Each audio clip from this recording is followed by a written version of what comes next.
Case closed by Gerald Posner. When Lee Harvey Oswald was arrested on the day of President Kennedy's assassination, the police discovered he was carrying two pieces of identification. One had the name Lee Harvey Oswald, and the other said Alec Hidell. "Which one are you?" asked the policeman. "You figure it out," said Oswald. The broader question of just who is Lee Harvey Oswald is a mystery that has stumped researchers for 3 decades. Understanding him is the key to finding out what happened in Dallas on November 22, 1963. Oswald was born on October 18, 1939, into a lower-middle-class family in New Orleans. His father died 2 months before his birth. His mother, Marguerite, was a domineering woman, consumed with self-pity both over the death of her husband and that she had to return to work to support Lee, his brother Robert, and a stepbrother, John Pick. Marguerite played an important role in Oswald's development, and conspiracy critics cast her in a positive light. The truth is quite different. Robert described his mother as rather quarrelsome and domineering. John Pick developed a hostility toward her and felt no motherly love. High-strung and failing to keep any job very long, she committed Robert and John Pick to an orphanage. Lee was too young to be accepted. The day after Christmas, 1942, Marguerite placed 3-year-old Lee into the orphanage, where he joined his 2 brothers. In early 1944, Marguerite unexpectedly checked her sons out of the home and moved to Dallas because of her personal interest in a local businessman, Edwin Ekdahl. They married in May of the following year. Lee's new stepfather worked for a utility company, and extensive travel was part of his job.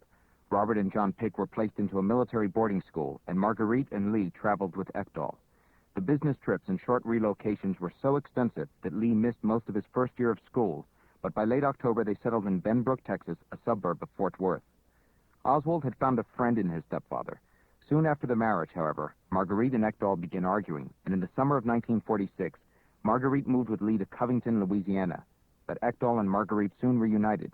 In September 1946, Lee enrolled in a new school, but was again in the 1st grade because he had not completed the required work at Benbrook. After 5 months, they moved back to Fort Worth, where Lee enrolled in his 3rd school. He finally finished the 1st grade, but soon after he was registered for the 2nd grade in the fall, they moved again. In January 1948, Ekdahl moved out permanently and started divorce proceedings in March. Soon after, Marguerite moved to a poor Fort Worth neighborhood. Lee was enrolled in another school. Unable to afford the tuition at military boarding school for her other 2 sons, Marguerite moved them in with her and Lee. That summer, Marguerite and her sons moved to Benbrook, Texas. By the autumn, they returned to Fort Worth, their 13th move since Lee's birth. With her marriage over, Marguerite now gave Lee all her attention, spoiling and protecting him. Otis Carlson, a neighbor in Benbrook, was in the Oswald's living room one evening when Lee, gripping a butcher knife, ran through chasing John Pick. Lee hurled the knife at Pick, but it missed and struck the wall. Marguerite calmly said, "They have these little scuffles all the time, and don't worry about it." In September 1949, Lee transferred to his 6th school, just in time to start the 4th grade. He remained there for the next 3 years, his longest stay at a single school. In January 1950, John Pick left the house to join the Coast Guard. Robert joined the Marines in July 1952. Lee, who had grown closer to Robert than anyone else in the family, bought a copy of the Marine Corps Handbook. With both her older sons gone, in August 1952, Marguerite moved to New York City, where John Pick was stationed. They moved in with Pick, his wife Marge, and their newborn son, who were staying at Pick's mother-in-law's small apartment in Manhattan. Tension in the household grew, as Pick's wife and Marguerite often argued. Lee added to the strained atmosphere by fighting loudly with his mother and often striking her. One day, Marge asked Lee to lower the volume on the television, and instead he pulled out a knife and threatened her. When Marguerite rushed into the room and told him to put it away, he punched her in the face. The Picks immediately asked Marguerite and Lee to move. Lee entered public school 117, a junior high. There he missed 47 of 64 school days and was failing most of his courses when his mother pulled him out. In January 1953, they moved again. Lee was enrolled in a new school, PS 44, but refused to attend. 2 hearings regarding Oswald's truancy were set, but Marguerite and Lee did not show up. By April, a judge declared him a truant and remanded him to Youth House for 3 weeks of psychiatric evaluation. Lee was sent to the staff psychiatrist, Dr. Renatus Hartogs, a Ph.D. in clinical psychology and an M.D. He vividly remembered Oswald 11 years later when he testified before the Warren Commission. The reason Hartogs considered him so interesting was, quote, because he came to us on a charge of truancy from school, and yet, when I examined him, I found him to have definite traits of dangerousness, which was rather unusual to find in a child who was sent to the youth house on such a mild charge as truancy, end quote. He diagnosed Oswald as having a, quote, passive-aggressive personality with schizoid features, end quote. By November 1953, Judge Sitcher ordered Oswald be placed in a home for disturbed boys and that he be given mandatory psychiatric care. Marguerite was now convinced that New York and the court system were the sources of her son's problems. To avoid Lee's placement in an institution, she returned with him to New Orleans. Marguerite briefly moved in with her sister, Lillian, but the Oswalds left the Murrays after several weeks and rented an apartment. Lee was now enrolled at Beauregard Junior High, his 10th school. In the fall 1955, Oswald enrolled in his 11th school, Warren Easton High. But after a month, he forged his mother's name and wrote school authorities a note saying they were moving to San Diego. Having dropped out days before his 16th birthday, Oswald then asked his mother to lie about his age so he could enlist in the Marines. But the Marines realized he was underage and rejected him.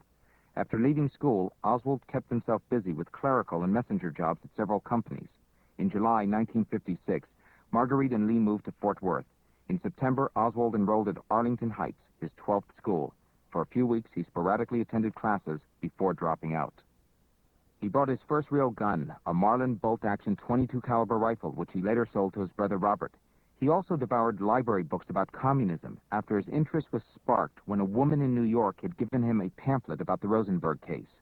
He wrote a letter to the Socialist Party of America and announced, quote, "I am 16 years of age and would like more information about your youth league. I would like to know if there's a branch in my area, how to join. I am a Marxist," end quote. He argued with his acquaintances over the benefits of communism. Lee turned 17 on October 18, 1956, and joined the Marines 1 week later. Oswald reported for duty at the Marine Corps Recruit Depot in San Diego on October 26, 1956, and was assigned to the 2nd Training Battalion. He was given a series of aptitude tests and scored slightly below average. He was trained in the use of the M1 rifle. After 3 weeks of training, he shot 212, 2 over the score required for a sharpshooter qualification, the 2nd highest in the Marine Corps.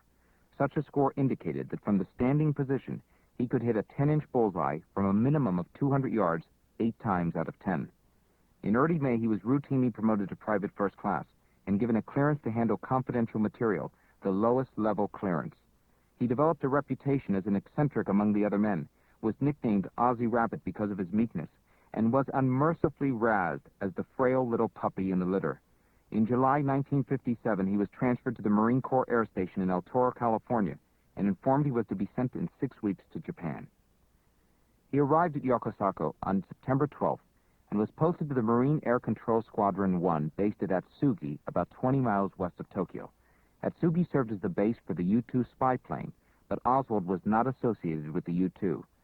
Slightly over a month after arriving at Atsugi, Oswald shot himself in the left arm while playing with a .22 caliber Derringer he had purchased a few months earlier. Oswald was taken by ambulance to the U.S. Navy hospital nearby Yokosuka.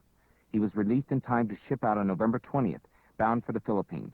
Although the Marines intended to bring court-martial charges against him for possessing an unauthorized gun, they postponed the proceedings until he returned to Japan.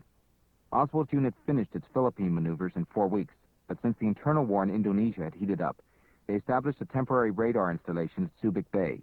While there, Oswald passed a test for promotion to the rank of corporal, but he was assigned to KP duty for the duration, a punishment for the Derringer incident. In March, Oswald's unit finally returned to Atsugi. On April 11th, a summary court-martial was brought against him for the unregistered weapon with which he had wounded himself. He was found guilty, given 20 days hard labor, suspended for 6 months if his behavior was good, fined $50, and demoted to the rank of private. In the Marines, he was far from the toughest recruit, and at 5 feet 9 inches, hardly the biggest in his unit.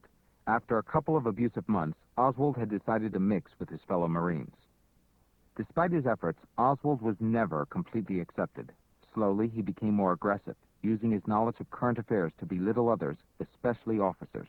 His anger found a partial release in June 1958, when Oswald confronted Sergeant Miguel Rodriguez, the man he blamed for his long stint on KP duty during the Philippine posting. At a bar, Oswald poured a drink on Rodriguez and challenged him to a fight. Military police broke it up before the two went outside. This prompted a second court-martial on June 27th, where Oswald was sentenced to 28 days in the brig and fined $55. His suspended sentence of 20 days from the first court-martial was reinstated. Within 2 months, on September 14th, 1958, Oswald sailed with his unit to Taiwan. A few days after arriving, The constant razzing from his colleagues and his overall frustration at the Marine Corps resulted in a breakdown. One evening while on guard duty, Oswald started firing his M1 rifle at shadows in the woods. By the time his commanding officer reached him, he was slumped against a tree, shaking and crying. He was sent to Japan to recuperate, returning to Atsugi by October 5th. The following day he was transferred and placed on general duty. On November 2nd, Oswald ended his 14-month tour of duty in Japan and sailed for the States. He spent 1 month leave in Fort Worth with his mother and brother, Robert. On December 21st, he boarded a bus and reported for his new Marine assignment, the Air Control Squadron 9 at El Toro, California. At El Toro, Oswald subscribed to a Russian-language newspaper that he tried to read with the help of a Russian-English dictionary and played Russian records. He peppered his conversations with da and yet. On August 17th, he submitted a request for a dependency discharge on the ground that his mother needed his support. His request for a dependency discharge was approved 2 weeks later. Oswald was discharged from the Marines on September 11, 1959, and traveled by bus to Fort Worth, where he arrived at his mother's house in the early morning hours of September 14th. He withdrew $203 from his only bank account, gave $100 to his mother, and left for New Orleans on September 16th. There, he purchased a one-way ticket for passage on the freighter Marion Likes, scheduled to leave for Le Havre, France, on a trip where his final destination was Russia. The story of Oswald's arrival in Russia and the question of whether his defection was legitimate or prompted by intelligence agencies are answered by KGB agent Yuri Nosenko, who was responsible for Oswald when he first arrived in the Soviet Union. Nosenko defected to the United States and is living under an assumed name. Some challenge his veracity, claiming he is a Soviet plant intended only to deflect the investigation away from the KGB. Before accepting his information about Oswald, presented in an exclusive interview in this book, the question of whether he is a bona fide defector must first be examined. When Nosenko contacted an American diplomat in 1962, the CIA immediately dispatched Pete Bagley and an agent fluent in Russian, George Kizilvalter, to meet Nosenko at a safe house near Geneva Center. Nosenko said he was dissatisfied with the Soviet system and asked for some money in exchange for information. He refused to be contacted inside the USSR for fear of exposure. Bagley was shocked when he returned to CIA headquarters because the chief of counterintelligence, James Jesus Angleton, was convinced that Nosenko was a KGB plant. The reason for Angleton's distrust was a defector who arrived in America 6 months earlier, Anatoly Golitsyn. Golitsyn had told Angleton that the CIA was penetrated by a high-ranking KGB agent codenamed Sasha. The possibility that the CIA was compromised, as British intelligence had been by Kim Philby, was Angleton's worst fear. Accepting Golitsyn's revelations without hesitation, he embarked the CIA on a 20-year hunt for a phantom mole that destroyed careers of good officers and split the agency. Golitsyn further warned that the KGB would send defectors intended to deflect the interest in Sasha. That is how they viewed Nosenko. Unaware the CIA thought he was a double agent, Nosenko prepared for his eventual goal, defection. He committed to memory the details of more than 300 new leads and almost 2,000 names for the agency. In January 1964, Nosenko arrived in Geneva as part of the Soviet disarmament delegation and immediately used his prearranged signal to call a meeting with the CIA. The same two agents who met him in 1962 flew in from Washington.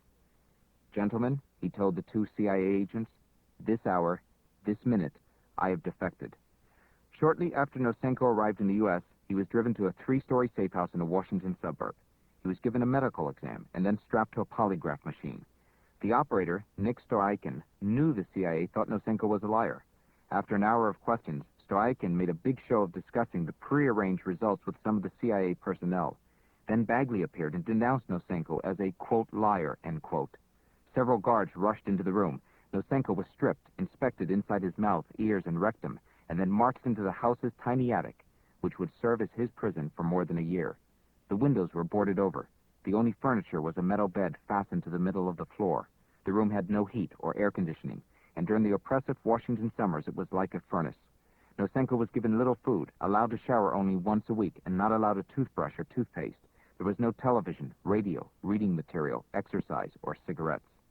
On August 13th, 1965, after 16 months, Nosenko was moved by the CIA to a new prison, a top-secret facility constructed especially for him. Nosenko was locked inside a 10-foot by 10-foot windowless concrete bunker. A single bare bulb illuminated the room's only piece of furniture, a metal bed so small that his feet hung over the edges.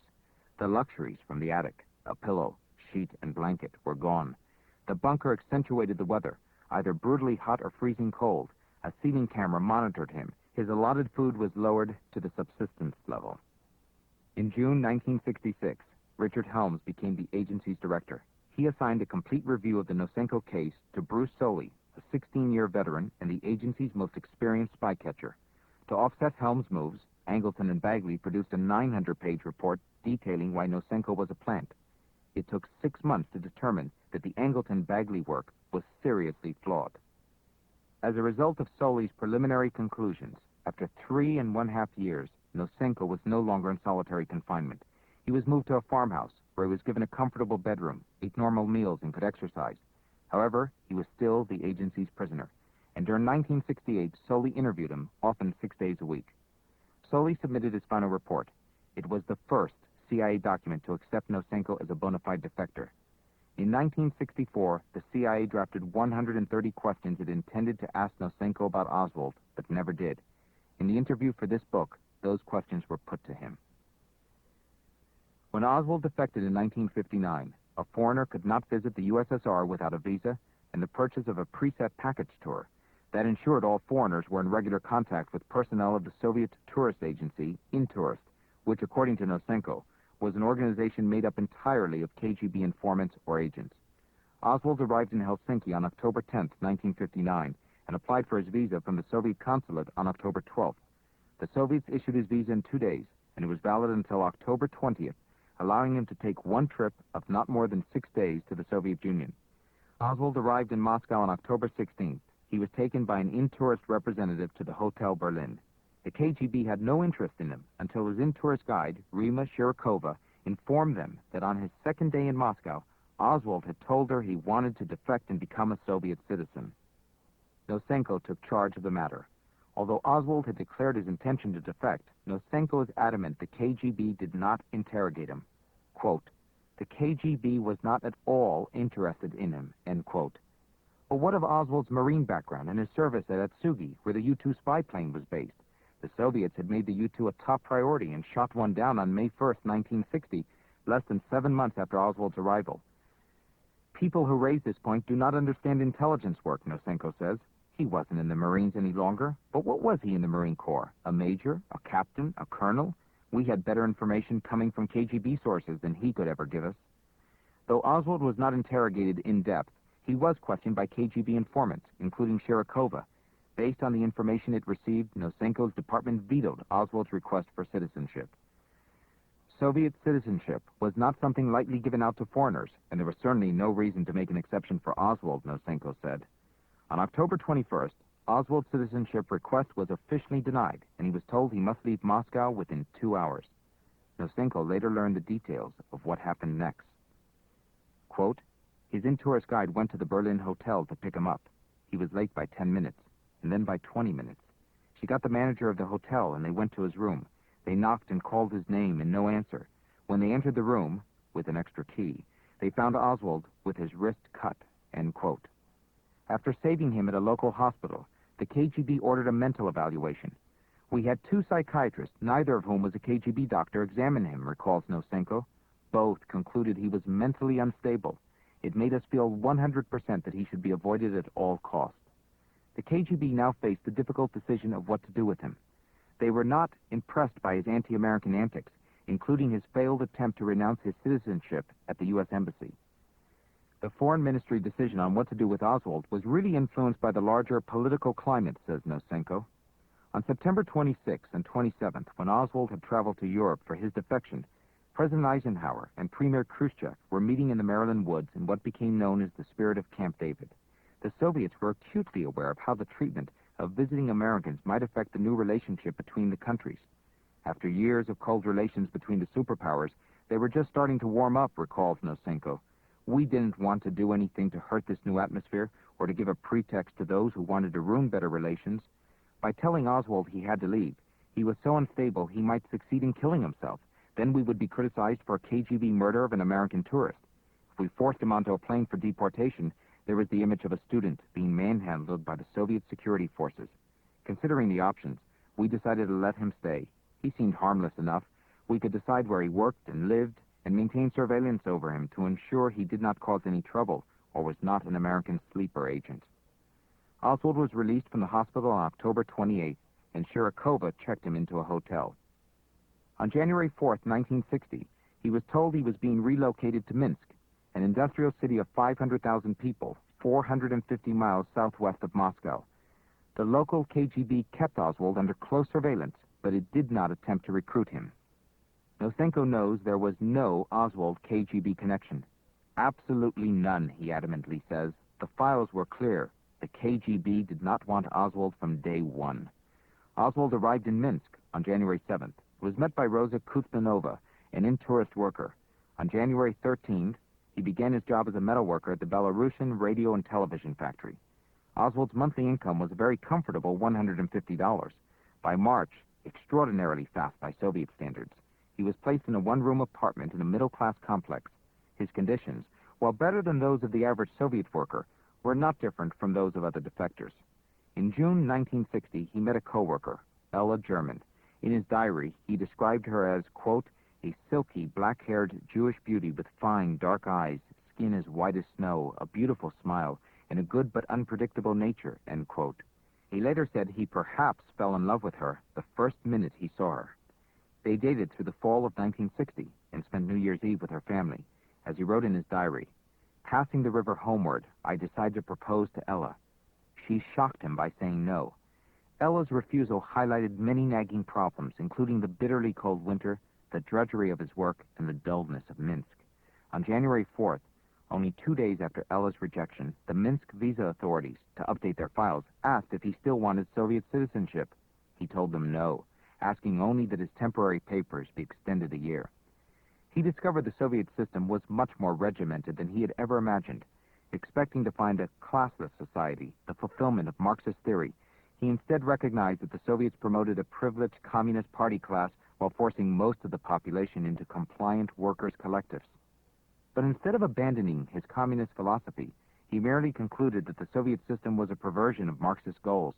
For the rest of his life, his only identity was as a Marxist. In early February 1961, the fickle Oswald wrote the American embassy in Moscow stating, I desire to return to the United States. On February 28th, Consul Richard Snyder wrote Oswald, informing him that he should come personally to the embassy to discuss the matter. In his diary entry for March 17th, he wrote, I and Ernst went to trade union dance.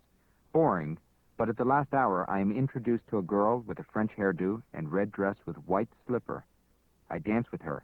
Her name is Marina. We like each other right away. Marina Prusakova was a striking 19-year-old pharmacology student who worked at a local hospital. Marina's comments about her first encounter with Oswald had mistakenly raised suspicion that he must have had official help to be so fluent in the Russian language. Author Anthony Summers says that when they first met, quote, Oswald spoke Russian so well, she thought he merely came from another part of the Soviet Union, end quote. Author Jim Mars says after Marina and Lee spoke Russian, she thought he was a Soviet citizen. What Marina told the author was that she thought he might be from one of the Baltic states because, quote, they speak with accents and do not speak Russian, end quote. A month after they met, Oswald proposed. They were married 12 days later, April 30th, 1961, in the Minsk registry office. The speed of the marriage has, of course, prompted suspicions. But the marriage is only peculiar if the personal motives and emotions of Marina and Lee are ignored. Oswald was on the rebound from Ella. He confided to his diary that he married Marina only to hurt Ella. As for Marina, marrying Oswald was a move up the Minsk social ladder. While she says she liked him more than any of her other boyfriends, she admits that a great inducement was that he had his own apartment. Until she married Oswald, Marina never even had a room of her own. At the time they met in March, Oswald had already written the U.S. Embassy a month earlier requesting to return to America. In his diary, he says he finally told Marina about his plans at the end of June, and that she was slightly startled. But he had written the U.S. Embassy in mid-May, informing them he had married and that his wife wanted to accompany him home. In that letter, he also asked for assurances that he would not be prosecuted for any crimes if he returned to the U.S. Marina discovered in June that she was pregnant. Oswald was elated and for the first time said he loved her. Yet Marina had learned about Ella, felt ambivalent about having the child, was repulsed by sex with him, and thought she had made a mistake by marrying. By the beginning of July, Oswald unexpectedly arrived at the U.S. Embassy in Moscow on Saturday, July 8, 1961. He was asked to return Monday and did. Oswald telephoned Marina in Minsk, and she joined him in Moscow, waiting outside the embassy while he met with American consul Richard Snyder. Snyder found him remorseful. Oswald told him several lies, that he had never applied for Soviet citizenship, had not made derogatory statements about the U.S., and was not a member of the factory trade union. He truthfully told Snyder that he had never given the Soviets any military information and that the KGB had not debriefed him. Satisfied Oswald was still a U.S. citizen and had not violated any prohibitions, Snyder returned his passport.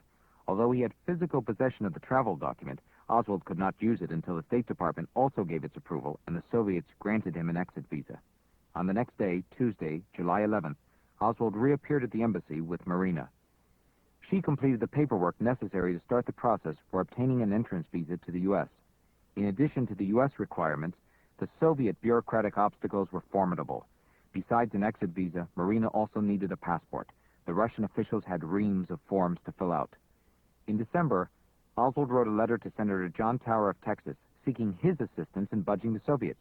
But by the time Tower's office received the letter on January 26, 1962, the Soviets informed the Oswalds their exit visas were approved.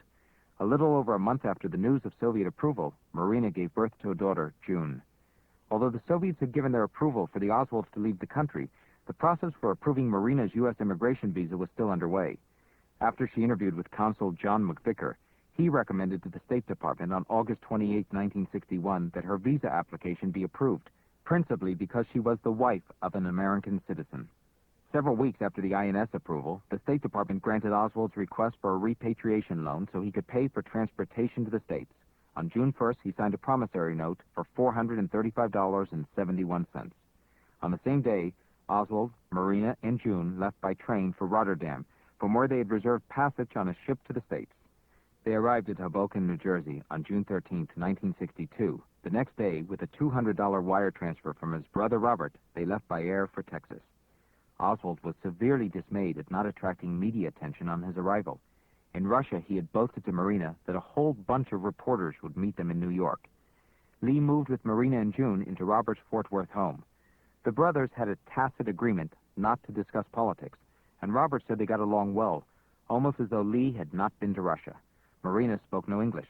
Marguerite arrived the day after Marina and Lee settled in. She told Lee she intended to write a book about his defection, and they were arguing before the end of the weekend. 4 days after arriving in Fort Worth, Oswald appeared at the office of a public stenographer, Mrs. Pauline Bates. He wanted her to type a manuscript from scraps of paper on which he had scribbled his recollections of the USSR. The manuscript, titled The Collective, is a dreary and pedestrian commentary on the lives of average Russian workers. Oswald's discontent with the USSR is evident throughout. Oswald's presence in Fort Worth became known to a local Russian community of emigres, most of them middle or upper middle class, politically conservative, and staunchly anti-communist. There were a couple of dozen families living between Fort Worth and Dallas. Members of the emigre community were not the only ones talking about the couple from Russia.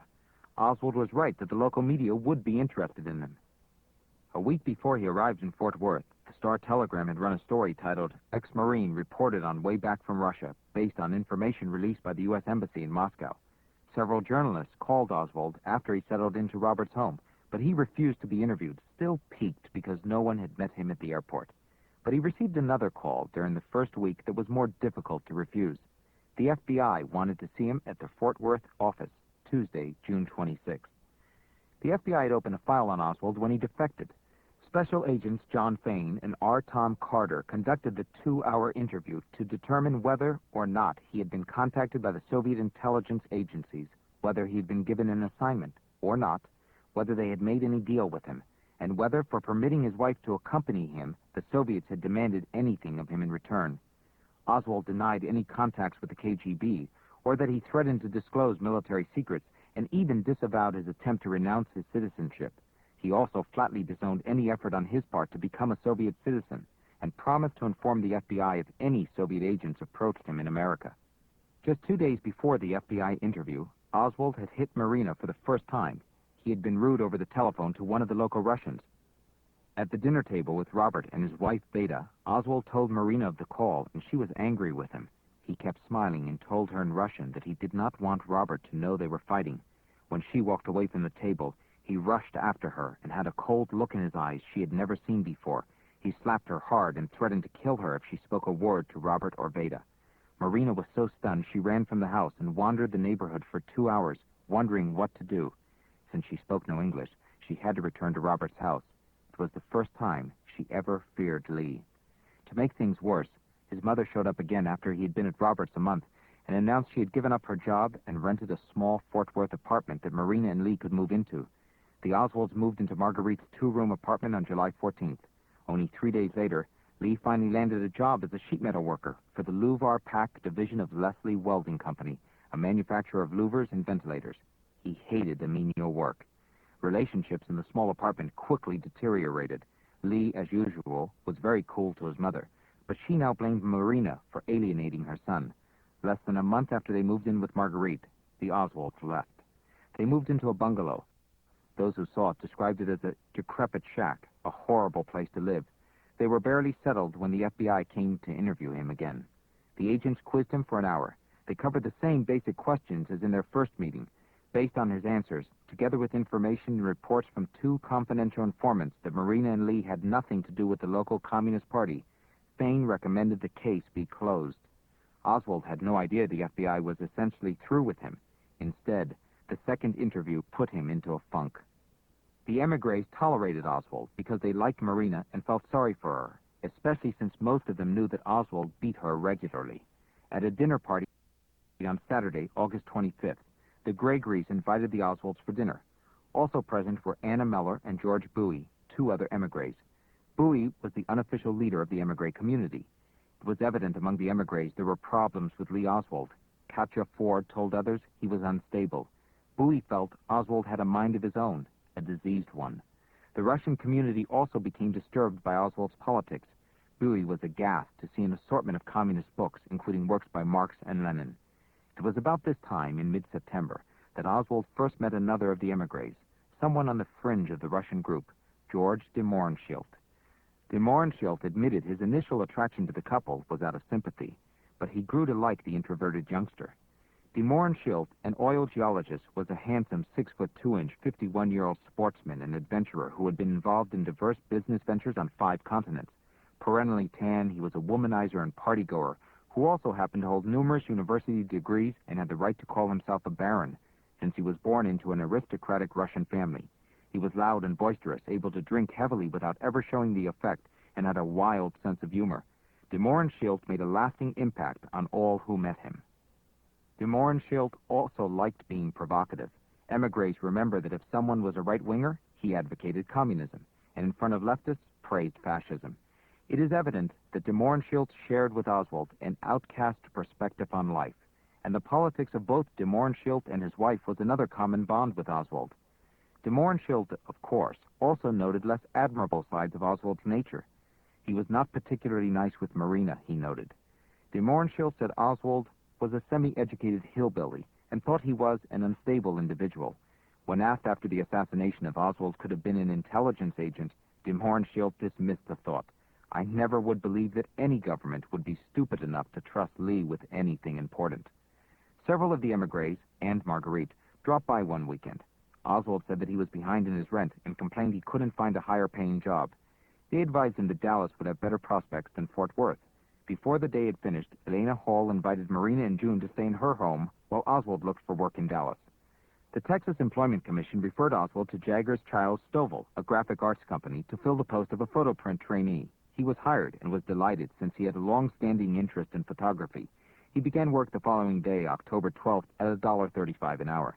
His employment at Jaggers Childs Stovall has created considerable controversy. The company prepared advertisements for newspapers, magazines, and trade publications, and was also under contract to the Army's map service. But Jaggers' work for the government was almost entirely unclassified. At Jaggers, Oswald set out to fulfill a fantasy world he was creating. He asked a co-worker, Dennis Offstein, to teach him advanced photographic techniques. He constantly requested overtime and tried to stay late on many days to practice with the plant's equipment. At first, he tried his talent at making calling cards for himself and de Mohrenschildt. Then, He created samples of his work and sent them to two leftist publications to which he had subscribed shortly after his return to the U.S., The Worker, the Communist Party newspaper, and The Militant, the Socialist Workers' Party paper. After months of honing his skills and enrolling in an evening typing course, he was ready to try more sophisticated applications. It appears likely that it was at Jaggers, where he had the necessary equipment, that he could produce a poor forgery of a selective service notice of classification and another of a Marine Corps certificate of service, both in the name of Alec Hidell. It was a play on the Russian's nickname for him, Alec, and the surname of a Marine with whom he had served, Heindel. Oswald feared the FBI had him under surveillance, but he felt safe using Hidell whenever he thought his own name might attract government scrutiny that he wished to avoid. On Friday, November 2nd, Oswald called Marina and told her he had found an apartment for them at 604 Elizabeth Street in the Oak Cliff section of Dallas. On Sunday, November 3rd, the Oswalds moved to Elizabeth Street. Marina so hated the new apartment that when she first saw it, she almost refused to move in, but Oswald persuaded her to try it. Their time at the apartment was terrible, as Oswald continued to pummel her. By the end of the year, Marina was so desperate she had even attempted suicide. January 1963 was a good start to the new year, at least for Oswald. On the 25th, he sent the final installment on his repatriation loan. He also made the final payment on the $200 loan his brother Robert had given him. Free of debt, he turned his attention to things he had wanted for some time. On January 28th, he sent a mail order coupon with $10 in cash to the Los Angeles-based Seaport Traders and ordered a Smith & Wesson .38 special revolver. The balance of $19.95 was to be paid COD when delivered to his post office box. The order form was signed by A.J. Hidell, and the line requiring a witness by D.F. Driddle. Hidell was the third authorized name to receive mail at the post office box, the others being Marina and Lee. After the assassination, handwriting experts confirmed Oswald had signed both Hidell and Driddle.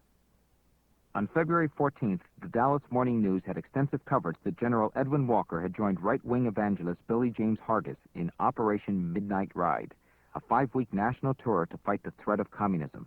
Walker had been the commanding officer of the 24th Army Division under NATO, but President Kennedy relieved him of his post in 1961 for distributing right-wing literature to his troops.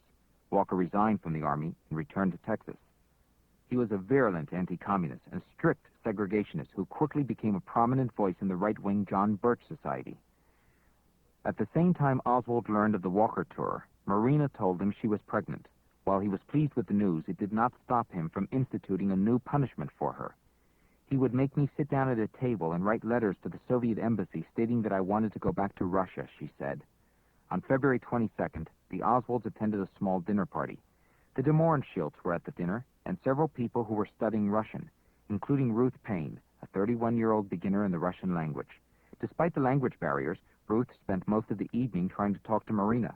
Ruth Payne was a Quaker, scrupulously honest, with a strong conscience. Although she could not always understand her, Marina immediately liked her sincere and direct approach. Oswald spent time looking for a new apartment, meanwhile, and found one near the end of February at 214 West Neely Street. Only a block away from their current apartment, it had a balcony, a small private room he could make into a study, and cost $8 less a month. They walked their meager goods over on Saturday, March 2nd. The Soviet embassy replied to Marina's request for return to Russia on March 8th.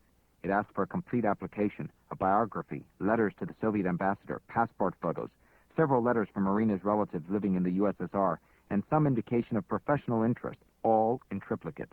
5 to 6 months was given as the minimum processing time.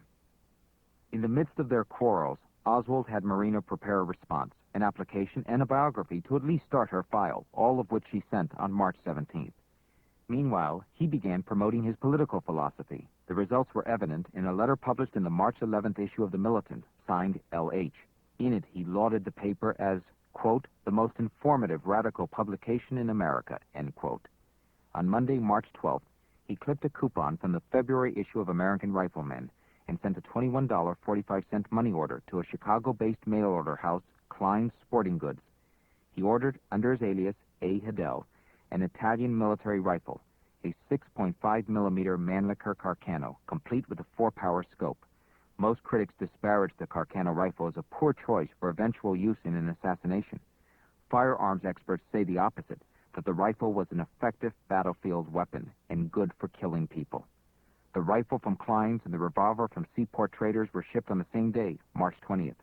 5 days later, Oswald went to the post office box where he picked up the rifle, and then traveled across town for the revolver that was sent to the offices of REA Express.